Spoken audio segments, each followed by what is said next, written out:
Hello everyone, स्वागत है आप सबका श्रीराम आईएएस के प्लेटफॉर्म पे। This is your mentor Arzoo Kakkar. I hope everybody is doing good. You guys are fine at your place. Let's start with today's session where will discuss these articles. I'll give you a glimpse what we will be doing today so that you have an idea and we can proceed easily. हम बात करेंगे mulehunter.ai के बारे में. Prelims के लिए important है. Oil fields amendment bill 2024 GS paper 2 mains और प्रीलिम्स में भी सवाल पूछे जा सकते हैं प्रोविजन से. मार्कर एक स्पीशीज है, वो पढ़ेंगे. निकोबारीज के बारे में पढ़ेंगे.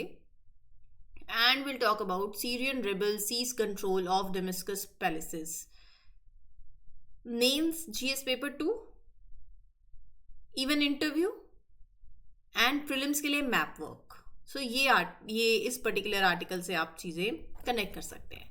I will give you homework. Please do ensure कि आप वो होमवर्क ज़रूर करें. और ये आज का हमारा सेशन रहने वाला है. जल्दी से अपनी अटेंडेंस मार्क करें bye liking this lecture. You can share these sessions with your friends, those who are preparing for any competitive exam. You can trust the platform, the content that is being shared with you.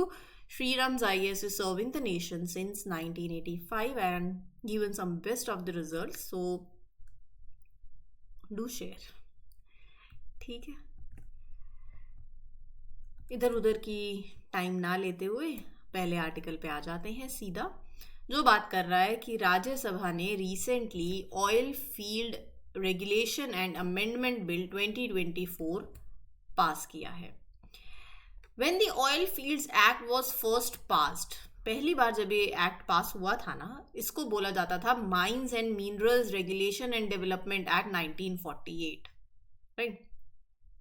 ये पूरा यही जो act था ये सब कुछ देखता था, माइंस एंड मिनरल से जुड़ा हुआ. It govern everything related to oil fields until 1957, right, when the present day mines and minerals act came into force. तो अब वो बोल रहे हैं कि बाद में जाकर ना इसको रीनेम कर दिया oil field regulation and development act to demarcate the spheres in which the two acts would separate. 1948 legislation was renamed. तो 1948 का जो लेजिस्लेशन था that was this legislation, right, उसको बना दिया oil field regulation and development act 1948. लेकिन ना ये मेंशन नहीं था कि मिनरल ऑयल को एग्जैक्टली डिफाइन नहीं किया हुआ था. अब ये जो एक्ट है ना, ये प्रॉपर प्रोविजंस के साथ हर एक चीज को क्लियरली डिफाइन कर रहा है. तो होल स्टोरी ये है कि 1948 में इंडिया ने एक कानून पास किया जिसका नाम था mines and minerals regulation and development act 1948. इसमें ऑयल फील्ड्स, माइंस, मिनरल्स को लेके एवरीथिंग वाज कवर्ड. 1948. 1957 में एक नया लॉ आया जो फोकस कर रहा था माइंस एंड मिनरल्स पे. तो कंफ्यूजन ना हो इसके चलते जो 1948 वाला लॉ था, ये देखिए. तो जस्ट अ मिनट, क्लियर कर देती हूँ. ठीक है. तो यहां पर 1948 में पहले तो ये कानून पास हो गया, mines and minerals regulation and development act. फिर 1957 में अ न्यू लॉ केम. लेकिन कंफ्यूजन ना हो इसके चलते 1948 वाले एक्ट को रीनेम करके oil field regulation and development act कर दिया 1948, जो डील करेगा only with oil related resources जैसे नेचुरल गैस, पेट्रोलियम, राइट. लेकिन ये जो लॉ है it was also updated to replace the terms like minerals को मिनरल ऑयल के साथ रिप्लेस कर दिया. तो यहाँ पर जो पुराना एक्ट था, दिक्कत ये है कि the old act never clearly explained कि what mineral oil means. Clarity नहीं थी. अब ये जो ऑयल फील्ड बिल की हम बात कर रहे हैं, जो नया बिल है, इसका एम है टू फिक्स दिस प्रॉब्लम. एक क्लियर डेफिनेशन है कि भैया ये मिनरल ऑयल होता है. It is more updated, more expanded, better managed. How oil resources in the country will be better managed and regulated, वो सारे provisions इस बिल के तहत दे दिए उन्होंने. अब आपसे पूछेंगे कि इस प्रोविजंस के तहत पहले आप ये बताइए कौन से को इंक्लूड किया है मिनरल ऑयल्स में और किसको एक्सक्लूड किया है. तो जिसको इंक्लूड किया है वो है coal bed methane, oil shale, shale gas, tight oil, gas hydrides, tight gas, shale oil, ये सब कुछ. और जिसे एक्सक्लूड किया है वो है coal, lignite, helium. So these are excluded. Petroleum lease मतलब आपने कंपनी को परमिशन दी है कि भैया आप यहाँ पे ऑयल गैस रिसर्च सर्च कर सकते हो, ड्रिलिंग कर सकते हो, प्रोड्यूस कर सकते हो, you can refine the oil gas, you can sell these resources, transport these resources. तो व्हाट इज पेट्रोलियम लीज, वो उन्होंने मेंशन किया, it has been defined. Expanded regulatory powers of the centre, centre के पास उनकी जो पावर्स हैं उनमें ज़्यादा पावर्स आप लगा दीजिए, ऐड कर दी गई हैं कि अलग अलग लीसेस को you have merge, you can resolve the dispute between the companies, they will regulate reducing emissions during oil field operations, right, you मतलब using the oil fields for green technologies, everything will be regulated by the central government। साथ ही साथ कुछ offences को decriminalise करा है, मतलब जहां पर पहले क्रिमिनल पेनल्टीज दी जाती थी उसकी जगह एडमिनिस्ट्रेटिव फाइन्स दिए जाएंगे अगर कोई लीज रिलेटेड इंफ्रैक्शन हुआ तो, ठीक है। फाइन्स बहुत ज़्यादा होंगे कि कंपनीज ताकि रूल्स फॉलो करें, मतलब जहां पर अगर वायलेशन को लीज वायलेशंस अगर हुई तो उसमें पनिश करते टाइम अगर कहीं जेल होती हो तो अब वहां पर एडमिनिस्ट्रेटिव फाइन्स होंगे, राइट। और साथ ही साथ इस बिल ने ना कुछ एरियाज को ओपन अप किया है, नो गो एरियाज को ओपन किया है फॉर एक्सप्लोरेशन, मतलब जो एरियाज पहले रिस्ट्रिक्टेड थे कि यहाँ एक्सप्लोरेशन नहीं हो सकती वहां पर अब हो सकती है। हम चलते हैं इसके सिग्निफिकेंस पार्ट पे। ऑब्वियसली जहां एक्सप्लोरेशन हो सकती है तो डोमेस्टिक आउटपुट बढ़ाएंगे, हम प्रोडक्शन और करेंगे, इंडिया की डिपेंडेंस जो है इंपोर्ट होने पे वो भी कम होगी, राइट। बेटर सपोर्ट मिल रहा है कंपनीज को, you are cutting the unnecessary approvals, you are creating clear rules, easy हो जा रहा है कंपनीज के लिए टू वर्क एफिशिएंटली, उन्हें कोई दिक्कत नहीं आनी चाहिए, ठीक है। Policy stability for producers and green energy integration, the bill allows these oil fields to be used for clean energy projects जैसे हाइड्रोजन प्रोड्यूस करना और capturing the carbon to reduce the pollution, ये सब कुछ इकोनॉमिक बेनिफिट्स भी हैं। Simple rules होंगे तो कंपनीज, प्राइवेट कंपनीज और अट्रैक्ट होंगी to invest in the India's oil sector, ठीक है। तो ये है आपका पूरा आर्टिकल।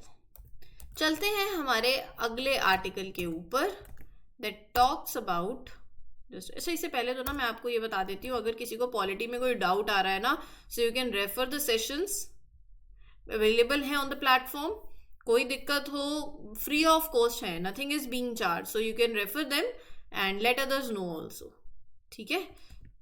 तो करंट अफेयर्स की अलग सीरीज भी चल रही हैं taken by different faculties, do share. पहले चलते हैं अगले आर्टिकल पे, अब बात करते हैं MuleHunter.ai की। क्या है ये म्यूल हंटर? हाल ही ना रिजर्व बैंक ऑफ इंडिया ने बैंक्स को कहा है कि आप इस टूल को यूज कीजिए। MuleHunter.ai एक बहुत अच्छा एग्जाम्पल है। अगर आपसे पूछे ना AI के एप्लीकेशंस को लेके, अगर आप आर्टिफिशियल इंटेलिजेंस को अच्छे से यूज करें तो ये जो डिजिटल फ्रॉड्स वाली जो प्रॉब्लम है वो भी आप, ये जो ग्रोइंग प्रॉब्लम है ऑफ म्यूल अकाउंट्स, उसको भी एड्रेस कर सकते हो। बहुत अच्छा आई वुड से एक एग्जाम्पल है, एक एप्लीकेशन। अगर आप बोले कि AI टेक्नोलॉजी के बारे में मेंस में भी जब सवाल आए ना, तो ये इन चीज़ों को हाईलाइट करे, पता चलता है कि आप अपडेटेड हैं, आपने पढ़ा है। कहानियां हर कोई लिख देगा कि भैया ये एडवांटेजेस हैं, ये डिसएडवांटेजेस हैं, कुछ एक्स्ट्रा।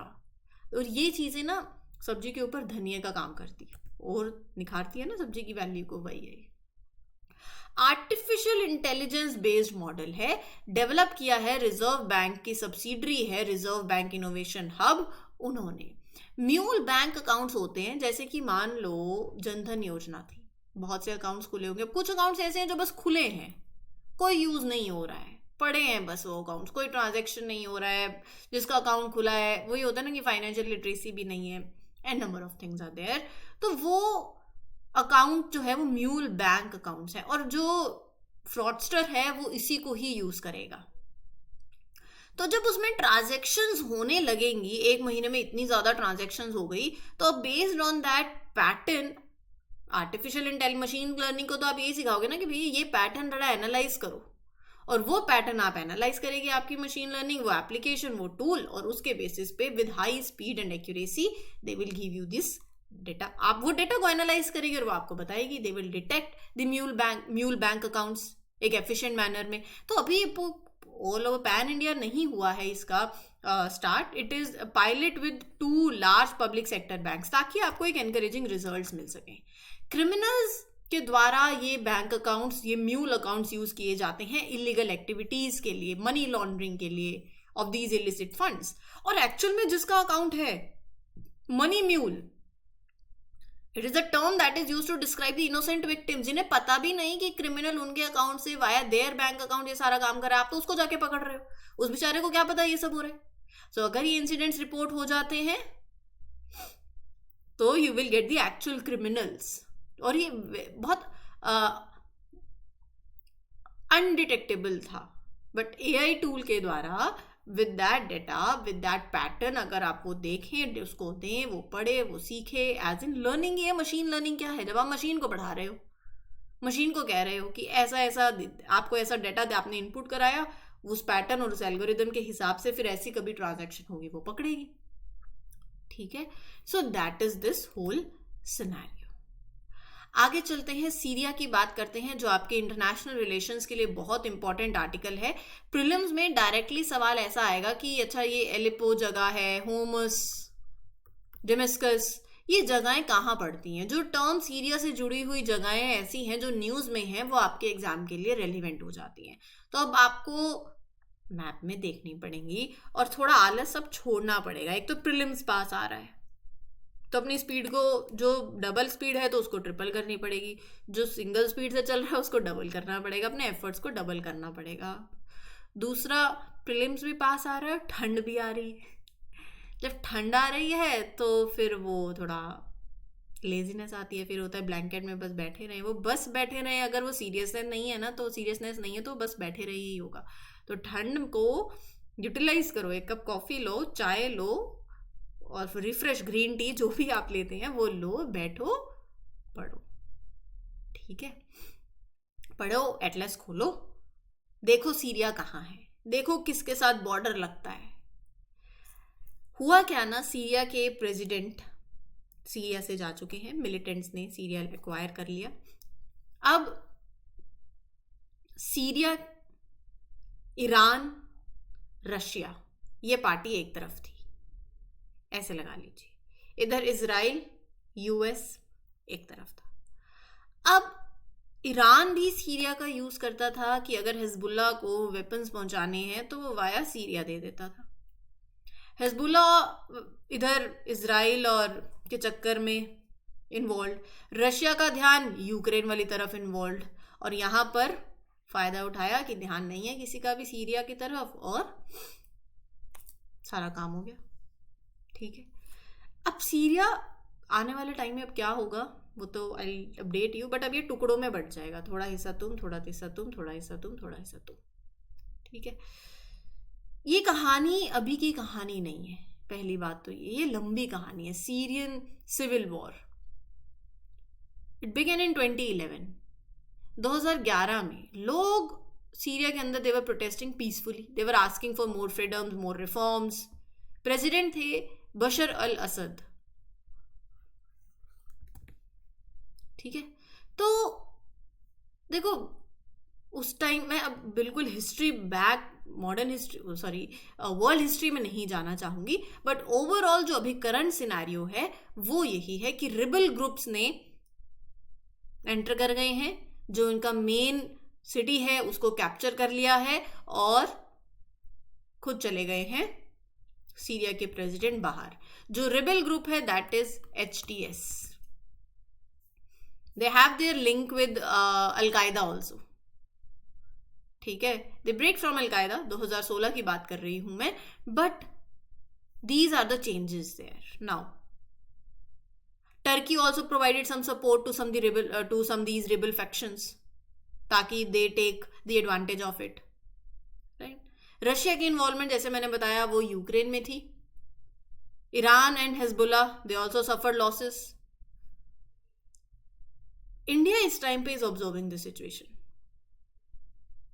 मिडिल ईस्ट में ना इस टाइम इतनी मिडिल ईस्ट टेंशन जो है, मिडिल ईस्ट में ऑयल है, नेचुरल गैस है, लेकिन जो नहीं है वो है शांति। ठीक है, तो ये थोड़ा सा मैंने आपको पूरा मतलब जो समझा दिया है, शॉर्ट में समझा दिया है कि सीरिया में चल क्या रहा है।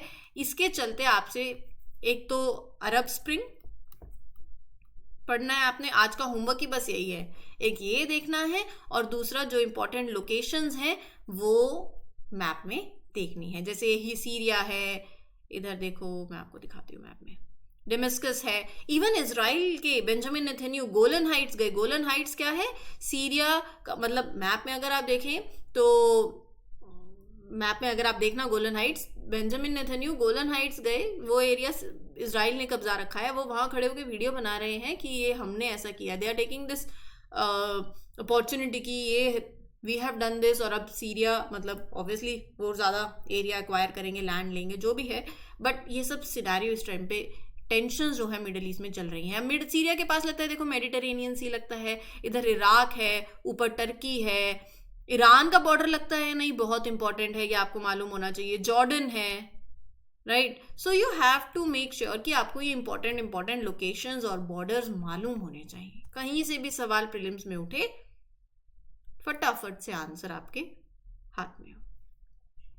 ठीक है, आगे बढ़ते हैं। ये स्पीशीज हैं, इनकी बात करनी है हमें। एक वाइल्ड गोट है जो कि हमें बहुत ही रेयर अपीयरेंस होता है इनका, और ये हमें देखने को मिली है नॉर्थ कश्मीर में, बारामूला डिस्ट्रिक्ट के अंदर। आप इनके होर्न देखो जरा, है ना वो स्प्रिंग, ऐसे वो कुरकुरे भी आते हैं ऐसे वाले।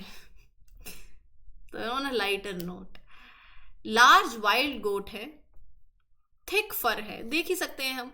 हॉर्न्स भी अगर आप देखो कॉर्कस्क्रू हॉर्न्स हैं, बियर्ड अच्छी है, डायर्नल एनिमल है, मेनली एक्टिव रहते हैं in the early morning and let afternoon. Mostly आपको सेमी एरिड माउंटेनियस ट्रैक्ट जो हैं वहाँ ये पाए जाते हैं, पाकिस्तान में, इंडिया में, Afghanistan, Uzbekistan, Turkmenistan, Tajikistan, right. ये इधर आपको इंडिया में बेनिहाल पास, पीर पंजाल रेंज, ये सारी जगहों पर इनकी पॉपुलेशन देखने को मिलती है। पाकिस्तान का नेशनल एनिमल है, एंड इसको स्क्रू हॉर्न और स्क्रू हॉर्न गोट भी बोला जाता है। नियर थ्रेटेंड है, वाइल्ड लाइफ प्रोटेक्शन एक्ट में शेड्यूल 1 में है, साइट्स में भी अपेंडिक्स 1 में है। ठीक है, ऐसी बहुत सी स्पीशीज आएंगी, तो आपको जितनी पिक्चर्स के थ्रू याद रह जाए उतना बढ़िया है। ठीक है, आगे बात करें निकोबारीज के बारे में बात करते हैं, क्योंकि एक new genetic research on Nicobarese revealed a significant इनका एंसेस्ट्रल कनेक्शन है, स्टडी कह रही है, with osteo Asiatic population across south and south east Asia. आज ना थोड़ा मैप वर्क है। अब मैप में आपको निकोबार आइलैंड देखना है। अच्छा, मालदीव्स और अंडमान एंड निकोबार को कौन सी लाइन सेपरेट करती है, विच डिग्री? अंडमान को निकोबार से सेपरेट करने वाली कौन सी डिग्री चैनल है? थोड़ा तो मैप प्रैक्टिस करनी पड़ेगी। सिर्फ स्पून फीडिंग से आपको बोलो कि बात बन जाए, बस पका पकाया खाना मिल जाए, तो नहीं। Out of curiosity you have to learn these things. और ये सिर्फ it will hardly take your 5 minutes, hardly. अपने टाइम को यूटिलाइज करें, थोड़ा रिसर्च करें। रिसर्च भी नहीं करनी है, 5 मिनट अपनी एटलस खोलना है या गूगल खोलना, उस पर लिखना और सामने आ जाएगा। कोई इन डिटेल रिसर्च नहीं, 5 मिनट लगेंगे और आप ही के फायदे के लिए। मेरा कोई फायदा नहीं है इसमें, इट्स फॉर योर सेक। ठीक है, इंडिजिनियस कम्युनिटी है that inhabits much of the Nicobar island. So Nicobarese term outsiders use करते हैं for them. Sorry, just a second. ठीक है, so Nicobar island are part of larger Andaman and Nicobar archipelago located some 1200 kilometer off the east coast of India in Bay of Bengal. तभी कह रही हूं, एक बार map देख लेना। ये island, these islands are part of Andaman and Nicobar archipelago. 1200 kilometer है from the India's coast in the Bay of Bengal, वहां पड़ता है। निकोबार आइलैंड मतलब ये लगा लीजिए they cover an area of 1841 square kilometer, मतलब एंटायर अंडमान एंड निकोबार का 1/4। 24 आइलैंड जो है निकोबार के अंदर, 12 they are inhabited by people. जो निकोबारीज हैं, ये जो language they speak, they belong to Austro Asiatic family, मतलब they are linking to the south east Asian cultures, but their cultural complex, they are a part of the Southeast Asian cultural complex, but they are not all same. Their community is divided into 4 different cultural groups: car Nicobar, छोरा, भूमपोका, तिरिसा, कच्छल, ननकौरे, Kamorta, त्रिंकेट, little Nicobar, कॉन्डुल, पुलो मिलो, great Nicobar. Sorry if I am pronouncing the terms wrong, but overall ये बोल रहे हैं कि 4 जो ये अलग अलग ग्रुप्स हैं that are based on these islands, they inhabit these. The community is divided into this. 2011 के सेंसस के हिसाब से निकोबारीज की पॉपुलेशन है 23,000 के आसपास. ठीक है. क्या प्रैक्टिस करते हैं? Hunting, gathering, fishing, raising pigs, these are their lifestyle. ठीक है. तो ये था आपका आज का सेशन. जो आज हमने डिस्कस किया है that is MuleHunter.ai, Oil Fields Amendment Bill 2024, Markhor, Nicobaris, and this Syrian rebels seize the control of Damascus palaces. So, map work आज आपका होमवर्क रहेगा. कमेंट सेक्शन में you can let me know जब आप homework कर लें. Give it a thumbs up sign by marking your attendance and do share these sessions. For more such information, do subscribe to the channel. This is your mentor Arzu Kakar signing off for today. Happy learning. All the best. Thank you.